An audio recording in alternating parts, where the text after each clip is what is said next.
பிரசவ வலி என்பது சாதாரணமானது அல்ல.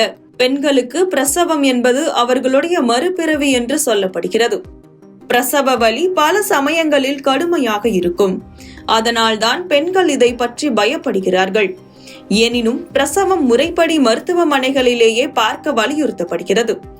ஆனால் அதை கேட்காத சிலர் இன்றும் யூடியூப் வீடியோக்களை பார்த்தபடியே பிரசவம் பார்க்கின்றனர். இதனால் தாய்க்கும் சேய்க்கும் பாதிப்பு ஏற்படுகிறது. இந்த நிலையில் சீனாவில் 13 வயது சிறுவன் தனது தாய்க்கு திடீரென பிரசவ வலி ஏற்பட்டதை அடுத்து வீட்டிலேயே பிரசவம் பார்த்துள்ளார். சீனாவை சேர்ந்த ஃபுஜியன் மாகாணத்தில் இந்த சம்பவம் நடைபெற்றுள்ளது. 13 வயது சிறுவன் ஒருவன் அவசர சிகிச்சை மையத்தை அழைத்து தனது 37 வார கர்ப்பிணி தாயின் பனிக்குடம் உடைந்து விட்டதாகவும் அவருக்கு கடுமையான வலி ஏற்பட்டதாகவும் தெரிவித்தார். ஆம்புலன்ஸ் வர தாமதமானதால் செல்போனில் மருத்துவ உதவியாளர் சென் சயோசினின் ஆலோசனையின்படி தனது தாய்க்கு சிறுவன் பிரசவம் பார்த்துள்ளார். இதில் அவருக்கு ஆண் குழந்தை பிறந்துள்ளது.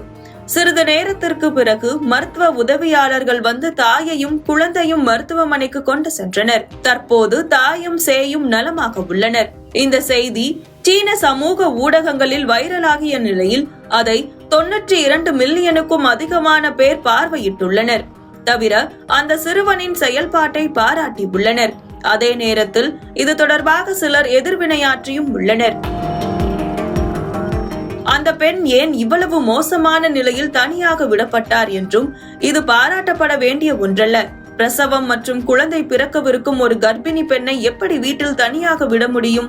கணவன் மற்றும் மாமியார் மிகவும் பொறுப்பற்றவர்களாக தெரிகிறது என விமர்சித்துள்ளனர். இது குறித்து ஷாங்டாங் மாகாணத்தைச் சேர்ந்த மகப்பேறு செவிலியரான ஜாங் ஃபன்சு, வீட்டு பிரசவங்கள் ஆபத்தானவை. குடும்ப உறுப்பினர்கள் பெண்ணின் நிலையை உன்னிப்பாக கண்காணித்து சரியான நேரத்தில் மருத்துவமனைக்கு அழைத்து செல்ல வேண்டும் என அறிவுறுத்தினார்.